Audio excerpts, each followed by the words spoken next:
And welcome to another edition of the College Pride Press podcast. As always, I'm your host, Brad Kreppel. And after a brief exam hiatus, we are back. And my co-host, as always, is Brett Siegel. So we're going to break down the past 2 weeks of college basketball. As you know, we didn't have as many games this week with exams coming up, with exams going on. So, we're going to try to break down the last 2 weeks. Obviously, a crazy weekend this weekend. So we're going to hit on a little bit of everything and talk about some intriguing upsets, recap some games, as well as looking forward to this holiday-filled week for everyone. So I'm going to bring Brett in and kind of get his opening thoughts before we hop into some headlines. Welcome back, College Pride Press listeners and college basketball fans. And what is going on, Brad? I mean, long time no see. It's been 2 weeks. Haven't really talked in a while, and it's just good to be back on and talking college basketball, honestly. I mean, exams killed everybody, and that's all in the past, but so are some of these upsets this week. It was a crazy week, and last week was crazy too. And we're going to kind of recap a little bit of both, focus more on this week. But we will be touching on things from last week. And just these past 2 weeks, we've seen so many big names go down. We've seen Kansas lose, Duke lose, Villanova's on top now. And the whole college basketball world has just been taken by storm. And that's going to kind of lead us into our first topic here for tonight. And that's Trae Young. I mean, one of the biggest surprises of the college basketball season so far is Oklahoma and Trae Young. I mean, this kid's just been going off. He's leading the nation in scoring with 28.8 points per game, 8.9 assists per game, and he's a freshman. He was a pretty highly rated guy on the ESPN recruiting scale, and he decided to go to Oklahoma, kind of surprised a lot of people, and people thought that, okay, Oklahoma's going to win 4 more games this year with Trae Young. Well, that doesn't seem to be the case so far because Oklahoma has lost 1 game early on this year. They're looking like a really dynamic force in the Big 12. So, Brad, what are your early thoughts on Trae Young to start the year? Oh, mashed potatoes and gravy. I have been on the Trae Young train for about as long as there's been a Trae Young train. I watched him in the AAU circuit play with Michael Porter, and Michael Porter got all the attention, but Trae Young, he has the potential to be the next Steph Curry. Whoa. I mean, I was just about to say to everybody, I can vouch for you being on the Trae Young hype train, but right when you said he's going to be the next Steph Curry, I said he has the potential. I'm not going to vouch for you anymore. He has the potential. He has the potential, and I keep quoting my tweet from September that I was just like, Trae Young's going to be legit, people. Watch out. I think the only thing they have in common right now is that they both went to or are currently going to, for Trae Young, to a school that their primary color is red. Like, I think that is the only thing that they had in common. I mean, he's got the potential, though. He's an elite shooter. He's been able to break down defenses. He's not that quick.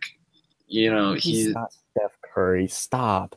I'm just saying he's been playing really well. I'm just saying there's potential there. There's potential there. He's been great for Oklahoma.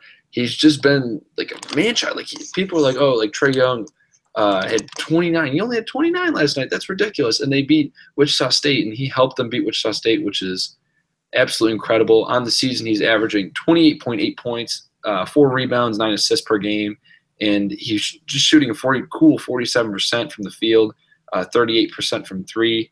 He's been absolutely electric, and he's been incredible. He is must-see TV, and I just – you need to catch an Oklahoma game this year, and hopefully Oklahoma versus Kansas is going to be as lit as everyone thinks it's going to be. Yeah, I'm not going to argue with that one. I mean, this kid's been balling out the past few games against number 25 USC and then at Wichita State, where everybody thought the Shockers were going to roll over Oklahoma, and it was Oklahoma rolling over the Shockers in this one, winning 91-83. Like you said, back-to-back 29-point games. The lowest amount of points this kid has scored this year was in their season opener home against Omaha. He put up 15 points and 10 assists in that game. So he opened up the season with a double-double. He has 4 double-doubles on the year with assists, and he's put up 20 points every single game since the opener. So I think the sky's the limit for this kid. And with Big 12 play coming up, I mean, they got to start looking at Oklahoma and building strictly around how they can stop Trae Young. I mean, that's got to be the game plan at this point. They need to double him, but I think the thing is he's got some help. And, Christian Doolittle's there, and, Cameron Gusty is there, and even Kadeem Latin, who seemingly has unlimited eligibility. It seems like he's been in Oklahoma for years. He's still there as well. So, they have some good players, and It'll be interesting to see once Trae Young starts getting, double teams every possession, how those other guys are able to deal and step up with the extra possessions that they're going to have to take advantage of. Maybe the ghost of Buddy Hield's past in December around Christmas time has snuck in to the Sooners facilities and kind of infiltrated Trae Young.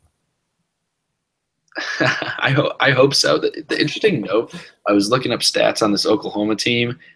Nobody is shooting over 40% from three, except for Jordan Shepard, who only has 6 makes on the season. So super small sample size, but they're not an incredible shooting team. And Trae Young shooting 38%. Scoring like it's nothing. That's the scary thing. That's the scary thing. If they start knocking down some of these shots, I mean, KenPom has their offense rate 18th in the country, and they essentially have 0 post presence. So if they start knocking down some outside shots, it's game over.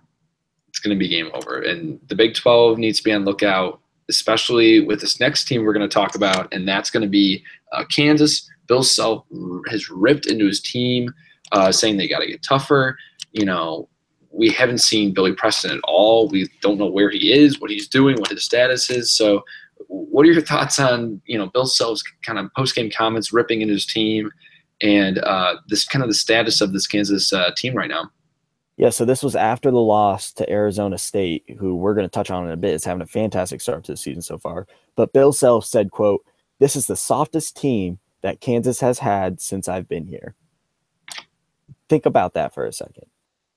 With the amount of talent that Bill Self has had come in, and with some teams that have struggled before, they're not the softest this team is. And he's making a statement early on to this Kansas team that they're going to be the worst that he's ever coached if they continue this. And everybody knows that this is a strategy for Bill Self to try to lift his team spirits up and get the captains going. And in the locker room, guys, let's go out there. Let's do this for coach. And especially going into Big 12 play. I mean, this week they'll wrap up at Stanford, and then they start a big slate of games at Texas, home against Texas Tech, at TCU. And those are 3 huge games in the Big 12. Those are all night games and during the week. So those are going to be 3 tough games for Kansas to start their Big 12 season on. And with the way they're looking, I'm not picking or favor them heavy in these games. I mean, they're practically playing with 5-6 guys night in, night out, like you said, because Billy Preston's not there, and Mitch Lightfoot can only give them so many minutes. Marcus Garrett, again, so many minutes. So basically they're playing out there with 3-4 guards, and that kind of goes with the whole thing of them being soft. I mean, you can only play as good of defense as you allow yourself to. And if you're matching up against guys that are 6'8", 6'9" in the post, and you're playing with 6'5", 6'6" guards, I mean, basketball gods know who's going to win that matchup. Everybody should know who's going to win that matchup there. So, yeah, Kansas looks soft right now. They don't look as athletic in the past, and they're definitely going to lose a lot of games if they continue playing with 5 guys. Yeah, they're going to have to toughen up, and I think those 2 guards were supposed to be 2 of the best guards in the country, and they've kind of disappointed thus far. I mean, they've got 2 losses. They almost lost to Nebraska. It's going to be interesting. They're not playing their best basketball right now, and like you said, that slate that they have is going to be pretty tough. Even Stanford's a tough game on neutral court, but then you got those top 3 games all against top 35 teams rated on KenPom, and one of them's 2 of them are road games and one of them's a home game. So that could be tough. And if they drop 2 or 3 of those, people are going to be really concerned. In terms of toughening up, the one stat I wanted to kind of mention is they are 350th in the country in free throw percentage to field goal average. So, for every field goal they take, every 100 field goals they take 19 free throws, which is horrible. That's 350th in the country. So they're not getting to the line, and that's toughness. If you go down in the paint, you're going to want to get fouled. You have and ones, free points at the free throw line, as Tony Patelis likes to tell us. So, they need to get to the line, and that's definitely plays in the toughness factor. Yeah, and the one way, I mean, based on how they've played so far this season and what Arizona State showed, how do you beat Kansas so far? You play fast.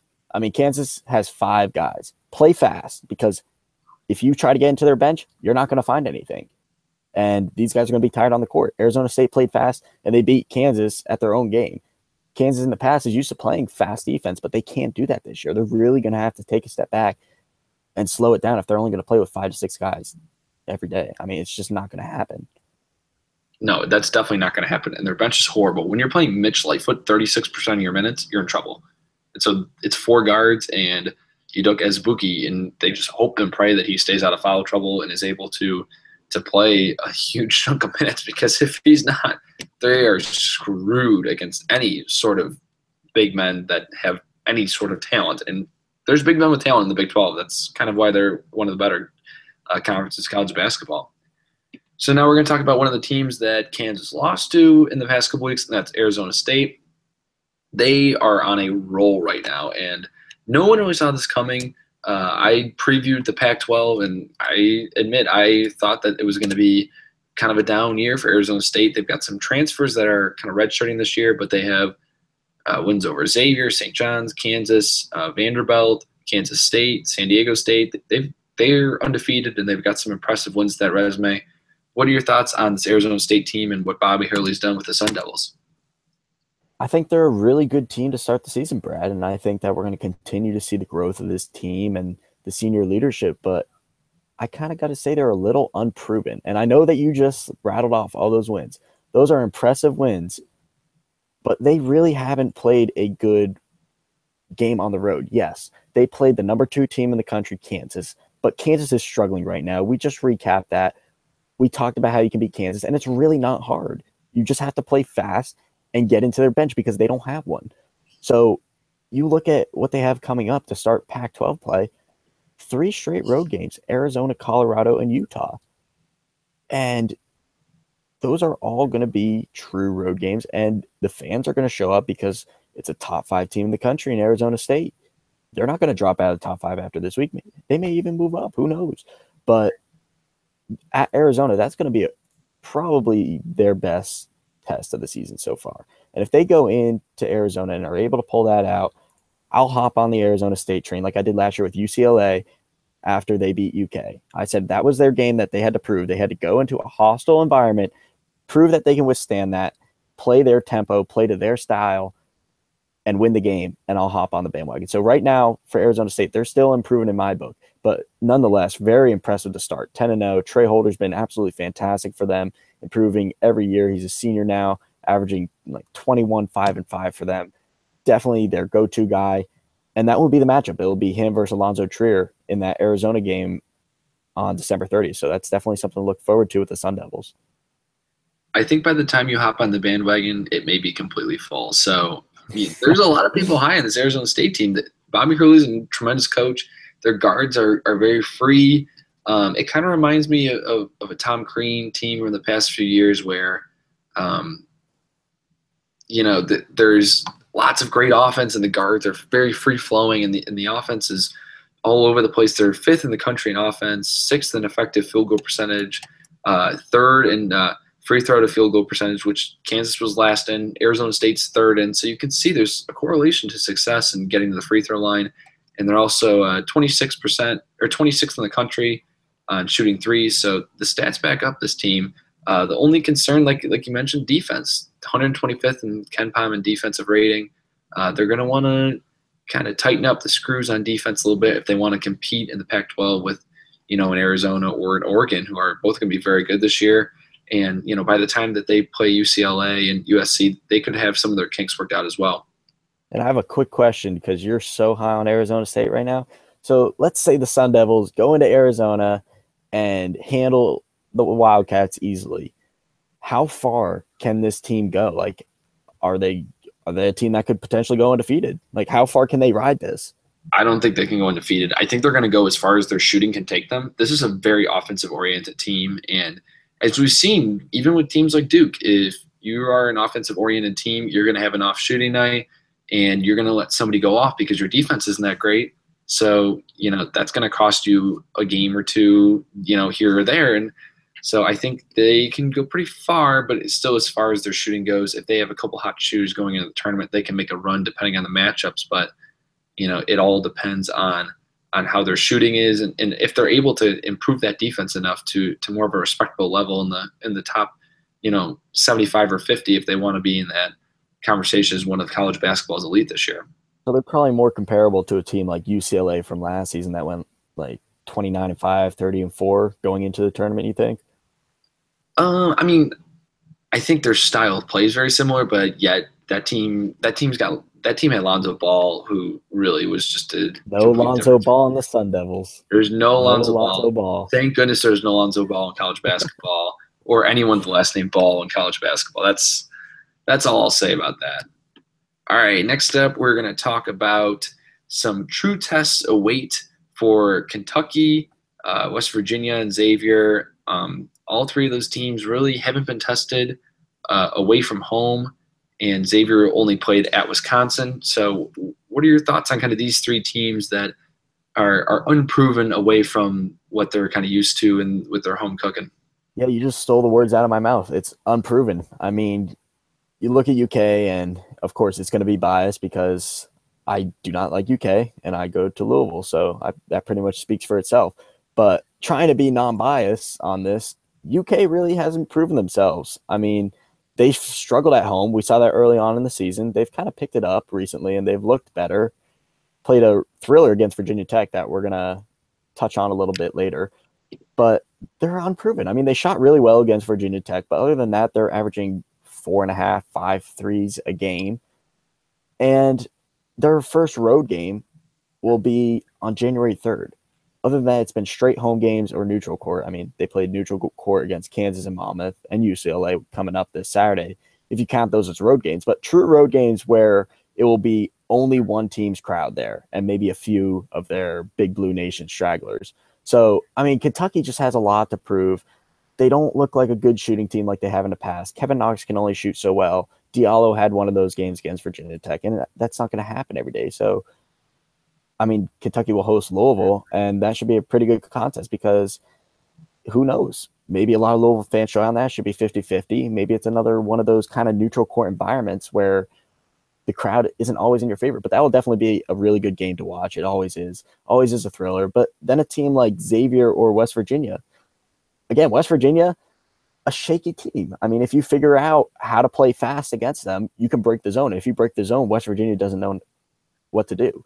And in a hostile environment on the road where everybody's screaming at you, you can't hear your coach, you can't hear your defensive matchup in that zone, it could be problematic. So I'm really interested to see West Virginia start Big 12 play and go up in an environment at Oklahoma, at Texas, at Kansas even, where the crowd will get into it and they kind of don't know where to go because this is a kind of young West Virginia team. Unlike where we've seen in the past, it's all been veterans.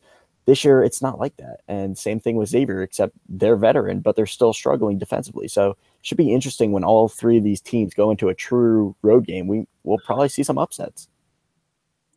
Yeah, absolutely. It's going to be very interesting. This West Virginia team, I think they're pretty good. Other than that Texas A&M game, that leaves a scar on a lot of fans and writers' minds. But I think that team's pretty good. They're going to get Issa Ahmad back very soon. I've already shared my thoughts about Kentucky. They played very well. We're going to talk about that, but still, I just don't see the shooting and offense there as well. And so that Kentucky team also not that deep. They only played 8 guys against Virginia Tech, and one of them only played 6 minutes, I believe. So they're not that deep as you would think as you look at their recruiting class and the roster. But that's a team I'm concerned about. Xavier, they're a veteran leading team. I think they're going to figure it out. Chris Mack, he knows what he's doing there, and he does a pretty good job. That team is going to be ready by the time that they find a Villanova or a Seton Hall on their schedule coming up. All right, so next up, we're going to talk about the biggest winner of the week, and we had quite a few winners in this week, both on the court, off the court. So hopefully everyone was a winner with their exams.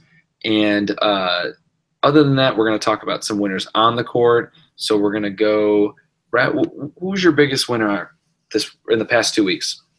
With all the upsets going on, it kind of outshaded some of the weekly games because of all the upsets this weekend that was. But Wisconsin hosting Western Kentucky. And for anybody who didn't get a chance to watch this, it was a back and forth game, really good game to watch, great basketball being played.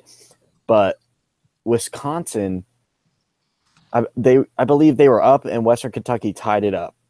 And there was a timeout. So Wisconsin was inbounding, and one of their guards comes and screens the defender on the line, which I'm not sure is legal or illegal. I'm really not sure. But it was initially called a block by the ref, but he meant to call a charge. And Wisconsin went to the line for 2 free throws, made one of them, I believe, and then Western Kentucky missed their half-court shot or whatever. But the whole thing with, are you even allowed to set a pick on the baseline to inbound the ball? And then the ref calling a blocking foul, motioning for a block when he actually meant charge. And then they went back to the monitors to review something, and Wisconsin was at the line. Next thing you know, and Western Kentucky's coach is up in arms. So I wasn't really sure what was going on with this one. Brad, I know that you were watching this one too and going crazy over it because you actually picked Western Kentucky to win this, and it looked like that the Hilltoppers were going to pull off the upset, and then the Badgers were able to hold on because of this crazy play. But what did you think of this? I mean, it was insane. I was the only one who had Western Kentucky picked, and I was like, we're looking good here. We're playing at Kohl's Center. I like where we're at. And then this ridiculous call. It's kind of a cheap way to win a game. It's kind of bad coaching by Greg Gard. Not by Greg Gard, by the Western Kentucky coach. You kind of have to look out for that. A lot of teams have done this before and tried to draw a charge with, like 0 time left in hopes of getting some cheap free throws out of it. But the rule is if you're out of bounds, you can't set a screen or like you're not in play, you can't draw a charge. So it looked like his foot was out of bounds, although it looked way too close, and you can't review that. So a lot of gray area. Wisconsin gets a super cheap win out of it. They really did not play well enough to win at home against Western Kentucky. So that's very concerning. It's just Wisconsin did what they had to do to win. It was really cheap. They really didn't deserve that game, but at the end of the day, you got to deal with the refs and you got to deal with, whatever kind of you're dealt. And I think that it was a miscue not to have the guy who was guarding the inbounder look out to be sure he wasn't going to run into anybody and that weren't trying to draw that little trickery charge play, because it's not the first time they've run that before. But, that's just the way it is. Western Kentucky, that's a tough one to swallow. I mean, you don't have Mitchell Robinson, but you still have a chance to win against Wisconsin at the Kohl's Center, which doesn't really happen very often. So it's kind of a crappy way to lose a game, and that's really tough for Western Kentucky. It's a tough blow, especially during an exam week when you're traveling to Wisconsin. So the rule is that the guy couldn't set the screen, correct? It's illegal to set a screen when you're trying to inbound the ball. No, you can set a screen as long as you're in bounds.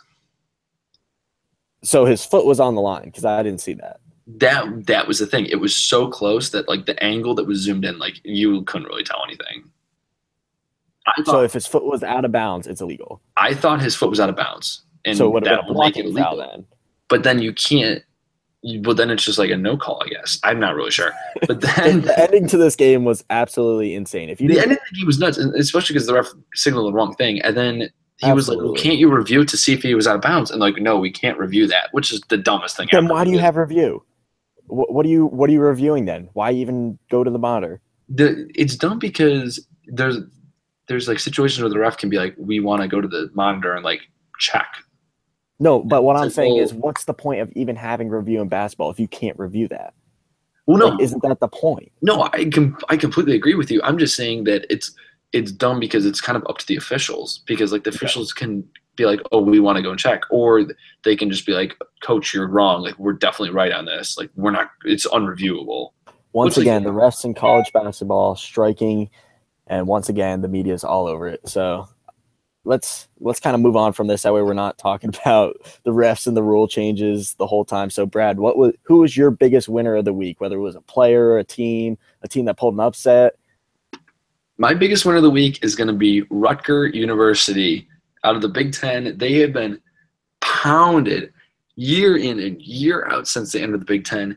Zach Beeler even came on the podcast a few years ago and said if a team lost to Rutgers that year in the conference game, that they should be abolished from the conference, which is a little extreme because then Purdue almost lost them, which was pretty funny. But, they have been pounded, and they've got some talent. Corey Sanders is a potential NBA player. He's definitely going to be, paid to play some basketball somewhere. And, finally they get a good coach, Steve Peichel, and they beat Seton Hall. The crowd was really good. They had a great crowd. It was an iffy court storming, but they had a great crowd there watching that game, supporting Rutgers, which is what they need if they want to be able to compete in this league in the future. So I think this could be a real turning point for Rutgers. They're still going to lose a bunch of games this year, but that's kind of a win that they can say, hey, we can build this, we can make this into a legit basketball program and compete with some of these big guys in the Big Ten. 10-3. Who's your biggest winner of the week? Ooh, it probably had to be IU, honestly. And that's kind of transitions us nice into this one because we're going to talk about Indiana against Notre Dame next. But Indiana really needed this. Like, if you look at their resume and their season so far, tough road losses. I mean, games that they were in and lost in the final few possessions or final minutes of the game. And then they're able to get a big one against a really good Notre Dame team. I mean, this is really huge, and you could probably speak more on this as an Indiana fan. But 6-5 now, and they're kind of moving into the transition of Big Ten play.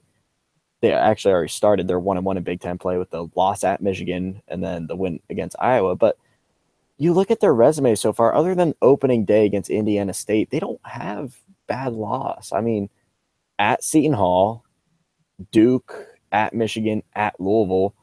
So, I mean, they really needed this. And Archie Miller needed it to really prove that things are changing at IU. I mean, what do you think? I couldn't agree with you more. And, that's a perfect segue into recapping our games of the week. We're going to start off with this Notre Dame-Indiana game. And what a crazy game it was. Juwan Morgan was an absolute monster. He had 31 points, I believe. The referee was horrible, but, Notre Dame was good, and then they were okay, and then Indiana was making shots. It was up and down. It was crazy. I think we realized that, there are some holes in Notre Dame's team. And Indiana had a good day. Juwan Morgan obviously just completely exposed Bonzie Colson on the defensive end and was super efficient and finished in the post and made his foul shots. So this was a big win for Archie Miller, a big win for this team. This is a team that before the season we said, hey, they're going to be there on Selection Sunday, looking at a tournament bid or hoping for a tournament bid. And they needed a resume win to kind of start off that tournament bid, and they haven't gotten it until this game, and this is a big game, and they really needed this. They don't have any bad losses other than that opening day loss to Indiana State. So it's all this team's make or break in the Big Ten slate, but it was big to get one non-conference win to kind of have in your back pocket and grow on that in the future in this nice Christmas break that they have with some non-conference games leading into Big Ten play. All right, next game we're going to talk about Oklahoma versus Wichita State, two of the best point guards in the country. We already mentioned Trae Young and Landry Shamet matching up against each other. What were your thoughts on this game? Too many free throws given up to Oklahoma, too many fouls on Wichita State's end. I mean, 18 personal fouls. They kind of ran into foul trouble at one point in the first half, and Oklahoma State was getting to the line quickly. And at halftime, it was 54-39 Oklahoma. And this looked like it was going to be a really high-scoring affair, and it ended in a high-scoring affair. It was 91-83 Oklahoma getting the victory on the road, and a really, really nice resume win for Oklahoma and a really good game overall. I mean, you look at Wichita State, you can't ask for much more from Shamet or Frankamp. I mean, Shamet had 17, Frankamp had 14. And even Shaq Morris, he had 10 and 6 boards. And then off the bench, Willis Jr. with 20. But Oklahoma just overpowered them in the paint. And Oklahoma was the smaller team. And they fought. They got to the line. They shot 20 for 26 from the free throw line. They pretty much out-rebounded Wichita State, even though it was 43-43 because Oklahoma's a smaller team. So I'll give them the point in that scenario. But overall, it was just Oklahoma pounding away and showing that they're a scrappy athletic team. And Oklahoma can really go far this year in Big 12 play. And honestly, right now, they're probably a tournament team. They're probably a solid 7, 8, 9 seed in the tournament and probably on the uprise with all these teams falling down. So definitely keep your eye on Oklahoma. We touched on them earlier with Trae Young and definitely a player that you want to watch if you love good college basketball. Yeah, I was disappointed to see, how Wichita State lose this game. I think they needed this, though. It would have been nice to get a big win against Oklahoma, but they need this to kind of build on it. I think we still are kind of waiting for Marcus McDuffie to come back. He's been nowhere to be found, and he's been injured all season. He's the best player on this Wichita State roster, no matter how much you love Shaq Morris or Landry Shamet. So I think it kind of reminds us that this team needs Marcus McDuffie to come back in order for them to reach their ceiling. Landry Shamet is just, 17 points, 5 of 8 from the field. He did go 1 of 6 from deep. So that was kind of a hurtful thing that killed them in this game. But, 48 free throws being shot is absolutely insane. And, that just can't happen. The refs should not have 48 free throws being shot. I mean, I don't care how physical of a game it was. They should not have 43 free throws or 48 free throws being shot in any game. All right, next up, we're going to talk about the most intriguing upset of the week. And I know what I have in mind here, but I want to hear what Brett has in mind here for his most intriguing upset of the couple weeks. Yeah, I mean, we kind of touched on Indiana, so I'll kind of pick another one in this one. I'm going to go with Boston College. And this was last week, upsetting Duke at home in the ACC opener. And I don't think this was something a lot of people expected. Not only Boston College beating Duke, but starting ACC play with a 9-3 record. I mean, that's really impressive for a Boston College team that lots of people thought were going to finish 15th, 14th, 13th in the ACC this year. And yes, they have some bad losses. At Nebraska is a bad loss, and they got whopped by Providence by 20. But then they pick up a home win against Duke, and they look good entering ACC play. So if they can continue this momentum at home, pick up some nice home wins, I mean, pick up a win over Clemson, maybe a Florida State, maybe Georgia Tech, Virginia Tech, and all of a sudden, Boston College is in conversation for the tournament. Yeah, they're 9-3, big win against Duke, and now people are kind of scratching their heads. Should they laugh at Boston College that they beat Duke, or should they start taking this serious that Boston College actually beat Duke? Because Duke's a really good team, are they not?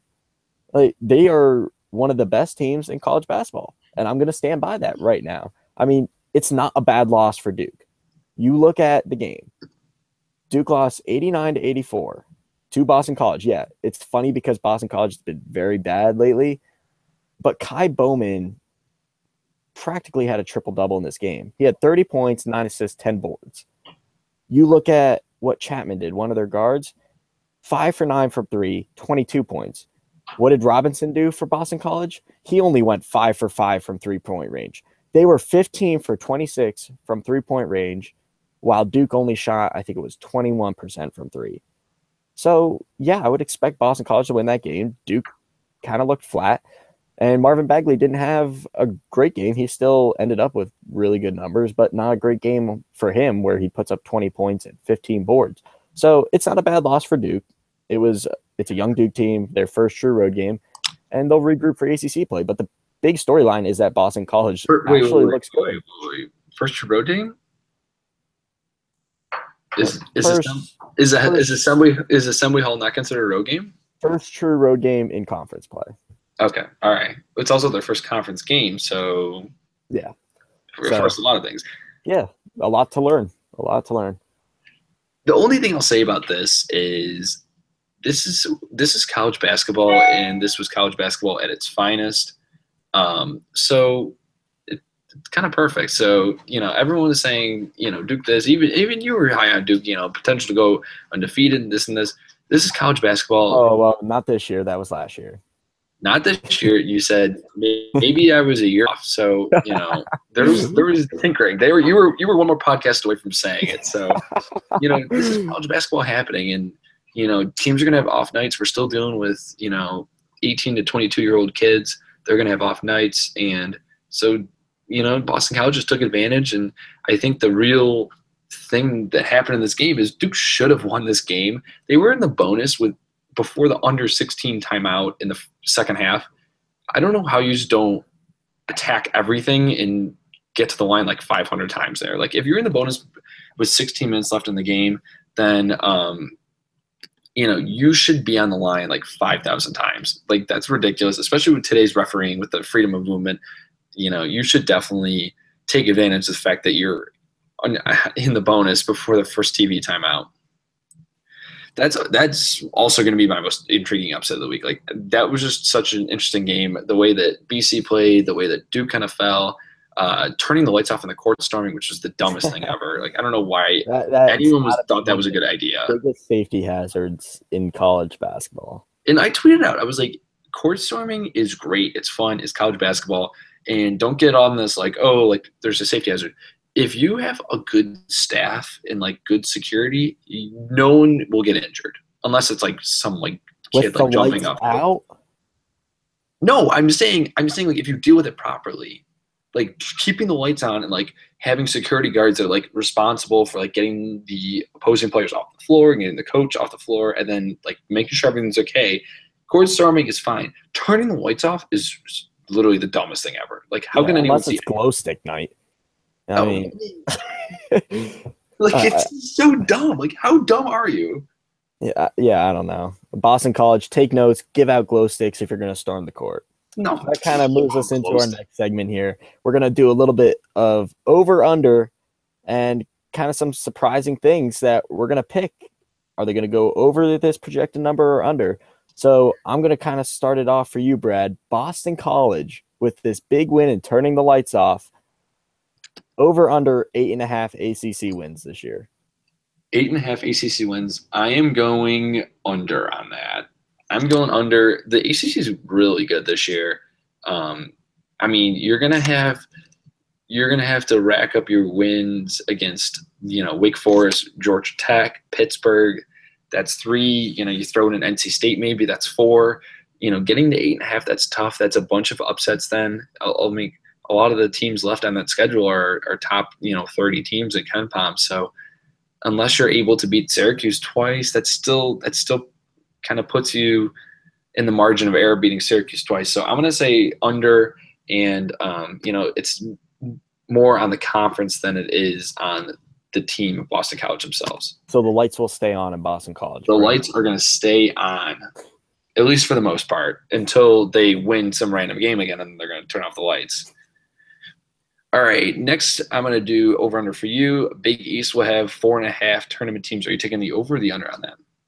I'm actually going to take the under on this, and I'm going to say that Nova, Xavier, Seton Hall, and then St. John's will be the 4 teams to get into the tournament. I don't think Georgetown's going to have enough. They looked good against Syracuse. Hopefully they'll make it in, and if they do make it in, then St. John's, I'm sorry, you're out. But I only see 4 Big East teams making it this year. I just don't see I don't see enough talent in the Big East this year to make it look like a good win for a Providence beating a Marquette or a Providence beating a Butler or even a Creighton. Like these teams have taken a step back from past years, and the Big East just isn't going to be as dominant as they have been in past years. So then my last over-under for you, Brad, is your boy Trae Young will have over or under, or will average over or under 25 points per game when it's all said and done. I'm taking the under there. I think his points are a little bit bloated due to a couple hot games, so I think that's tough. And the competition is going to get much stiffer. I think it plays into tougher competition in the Big 12, more road environments, and the fact that so much attention will be on him. We haven't seen a player dominate scoring wise like this with all this attention since Jimmer. And that's saying something, because Jimmer was the first one that was really able to deal with the attention and still put up those absolutely crazy numbers. I think it's going to be interesting. It could be pretty close. I think he's going to be over 20 points, but 25 is an awful lot to average for an entire season.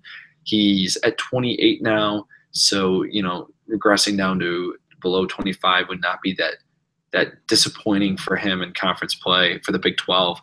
So it'll be interesting to see, but I think the extra attention, double teams, and other things will affect him in conference play. All right, last up, I'm going to talk about Rutgers and Rutger, depending on how you spell it. Over under 6.5 Big Ten wins for the Scarlet Knights. Oof. I mean, Rutgers looks good this year.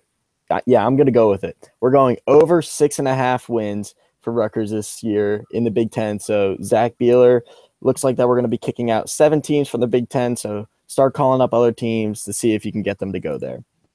So we're going to kind of move into another segment, buy or sell. So I'm going to kind of give Brad one here, and he's going to give me one back. So my buy or sell for you, Brad, is that TCU is the best team in the Big 12 this year.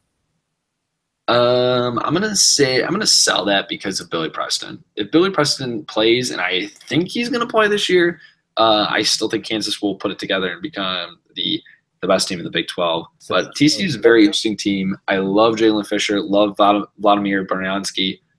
Jamie Dixon's done a hell of a job with the Horned Frogs. So a 6-man Kansas team is going to be a 9-10 deep TCU team? It's going to be 6.5 once they get Billy Preston back because Mitch Lightfoot only counts a half person. Boom. They've done a lot more with a lot less. So we will see, but I mean those two guards are so good. They're soft. They're soft. They're soft, but they're good. But they're soft. All right, next buy or sell. Gonzaga makes the NCAA tournament even if they lose to St. Mary's or BYU in the conference tourney. Oh, I'm selling this. Gonzaga will not make the NCAA tournament if they do not win their conference tournament. I mean, look at their out-of-conference games that they had this year. Where did they pick up a good win? They beat Ohio State. They beat a ranked Creighton team at the time who was kind of fallen off a little bit. But other than that, Texas, that's their best win. They had opportunities against Florida, who does not look good anymore, and Villanova.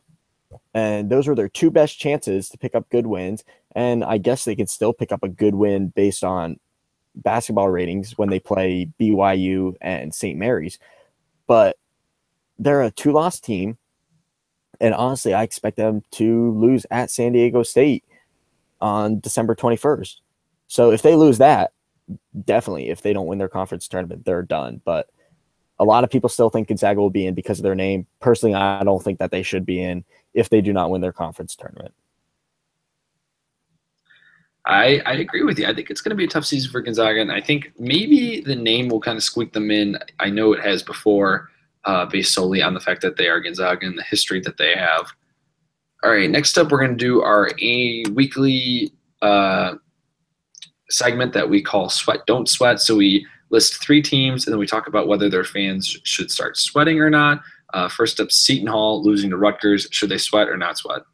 Oh, their fans are definitely sweating because they lost to Rutgers.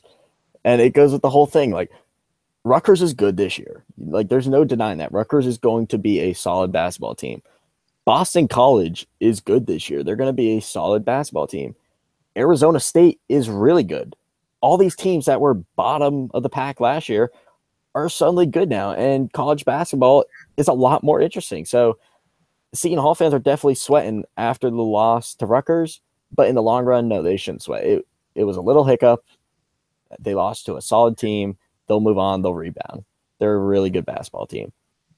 Yeah, I'm saying don't sweat. It's a hiccup on the road. Angel Delgado is still on that team, and he's still an animal. Desi Rodriguez, he's going to have to step up a little bit more in outside shooting. He was only 2 for 6 from the outside. Delgado only had 7 points. He had a ridiculous 21 rebounds, but 7 points. I think they kind of need somebody to take over at times. And Kadeem Carrington also only had 10 points, so they're going to have to put it together. But still, don't sweat. A lot of talent on this roster. Road game against Rutgers, who shot pretty well from the field, and was able to play pretty good defense in my mind. That defense was really stellar for them. Next up, sweat, don't sweat. Kansas, we've already mentioned them a little bit, but sweating on the soft Kansas Jayhawks. Yep. Jayhawk fans, it is time to sweat. If Bill Self is sweating on the sideline, he's calling his team soft, then you need to be sweating too. Jayhawk Nation, it's not going to be a smooth riding season. You're not going to be a 1 seed come time for March. Are you saying Jay Soft Nation? I think it is. Rock Chalk Jay Soft? Yeah, I think it's Rock Chalk Jay Soft. I love that. I'm going to say don't sweat. I want to go against you, and I think that Bill Self's going to put together. I trust Bill Self. Well, once again, you're wrong. You should have We'll sided with see. me. We'll So see. We're gonna go back to this later. Once Kansas tears it up, we're gonna go back to it. All right, final sweat, don't sweat. Florida. I don't even know who they played, but they've lost a couple games recently. What are your thoughts on Florida? yeah, you need to sweat. After this week, they're going to drop to Oh, they six lost and to Clemson. four. Yeah, They they lost need to to sweat. Clemson.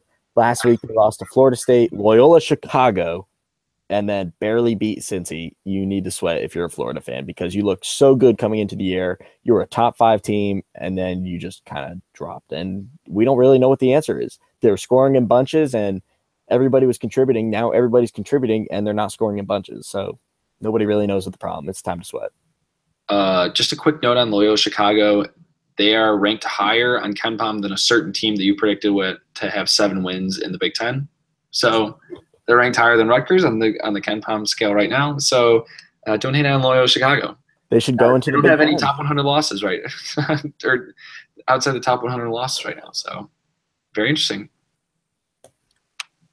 The issue with Florida is like I like their numbers. They're always a KenPom darling. I think Mike White's a great coach, and like I like their players, Chioza. I like that transfer they have, Igor Kolikov, but they just don't seem to like put it together very well, and they always like don't pass the eye test in my mind. I think that loss against Duke kind of hurt them in both everyone's eyes and the team themselves not being able to finish that game over Duke. That definitely hurt them. All right, finally, we're going to start looking forward to this week that we have average set of games. We've got a few tournaments to look at and some other things. A lot of non-conference games. Looking forward to conference play starting. So you get a big variety of cupcakes and a few tournaments over the holiday. So first game, we're going to preview Alabama against Texas. Shaka Smart against Lil General Avery Johnson. What are your thoughts on this game? It's going to be a really, really physical game. I mean, both teams love to attack the paint. Not really great outside shooting. I mean, John Petty and Colin Sexton can shoot lights out when they're open, and Texas has shown the ability to shoot outside too. But I'm drawing a blank on Texas's guard, but he's going to be out for a few more weeks. And Alabama kind of needs a good win, and what better to do it than neutral court in your home state where people have to drive 30 minutes to come see you. So it's basically a home game for Alabama if you look at it. I'm gonna go with the Tide in this one, and I think Avery Johnson's gonna pick up a really nice win over Shaka Smart in this one. I am going with Alabama as well. Riley Norris, Colin Sexton, John Petty, those guys are animals. The Little General is doing a great job putting that team together. I'm very high on the Crimson Tide. All right, next up, Houston versus Providence. Kind of two teams that are probably going to be looking for bids come Selection Sunday. This would be a big game, a big win for either one of these teams. Who you got in this one? Yeah, again, not much traveling to do if you're a Providence fan. It's going to be at the Mohegan Sun in Connecticut, and it's going to be a good game, like you said. Two teams that could be on the bubble at the end of the year. But I'm going to have to go with Providence. A little bit more leadership than Houston has, and a little bit better defensive efficiency. So I'm going to go with the Friars in this one. I'm going with Houston in this one. I think Houston's pretty good. They've got a couple good players. Wait, hold on. And they have a kid who transferred from Indiana whose name keeps escaping me. Devin Davis, who's a big man senior, big rebounder. I think he's pretty good. Rob Gray's also a senior point guard. He's one of the top shooting point guards in the country this year. I'm picking them, and KenPom has it as well. He has 57%, so I'm going with Houston in this one. Finally, Ohio State against North Carolina. North Carolina, big win against Tennessee at Tennessee today. We didn't mention that, but still a big win for the Tar Heels. Who you got in this Ohio State-UNC matchup? Yeah, good game today. The Tar Heels showed resilience against a pretty good Vols team this year, and they held their own inside the paint against a Volunteers team that was just pressuring them outside, but UNC was able to get down in the paint. On the other side of things, Ohio State has looked really good to start the season too. They may be surprising a lot of people. They were said to have an off season, and they're looking pretty strong to start the season. I believe they're 9-3, and they've started conference play 2-0. So I think I'm gonna have to go with the University of North Carolina in this one. I don't think Ohio State has enough to pull the upset. Yeah, I'm with you on this one. I'm not very high on UNC. I just think that they won't have enough offensive firepower. I think they're going to kind of falter in the ACC play, but Ohio State just doesn't quite have the talent.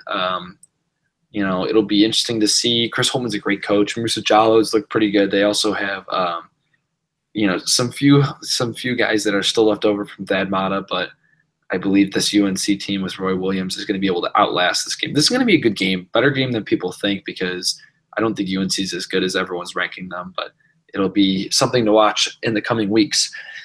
All right, so that's kind of our preview for the week, or the top games that we have. As you can see, it's a little disappointing, but we do have the Hawaiian tournament, which could provide a few interesting matchups as well. So I just want to kind of wrap it up with some closing thoughts from Brad, and then we will get out of here. We should be back with another podcast next Sunday, or next Sunday is Christmas Eve. Yeah, no, we're not going to be doing next Sunday. So again, another 2-week hiatus, and 2-week hiatus. I'm gonna say I'm gonna miss you again, Brad. I mean, I didn't really know what to do last week, and now that we're back this week, it's great to talk college basketball. So I guess we'll just have to sit by the Yule log and sip on our eggnog and watch some college basketball. I think that will be the plan. I think that sounds like a perfectly good plan to me, and I am perfectly down. We're definitely we may just have to do like a little FaceTime date just to kind of get our fix and talk about Duke and, get excited about Indiana and Louisville and hate on Kentucky. So sounds good to me. That sounds like a plan. Yes, it sounds like a plan. Be sure to check out. We're going to post all our picks for the week. As boring, as dull as those games might be, we're going to post our picks for them. Hopefully we don't do that bad. Also, Nick Schwartz is going to post our poll tomorrow morning on Monday, so that should be up as well. We're going to rank the top 25 teams as we do every week. He does a great job with that, and everyone votes on it, so it's a lot of fun. Be sure to check that out, and also we will update our picking standings. I will probably post that on Twitter to make fun of the people that do bad picks and praise the people that have done good picks. I'm in the middle right now, so I'm in the margin of error, which I like. I'm not getting any heat, not getting any praise. I like lying in the weeds and making my big move in conference play. So thanks, guys, for joining us. Thanks for Brett for joining me as always, and we will definitely see you in 2 weeks. And we're going to do a mega podcast to recap the past 2 weeks of college basketball. Have a great day, guys.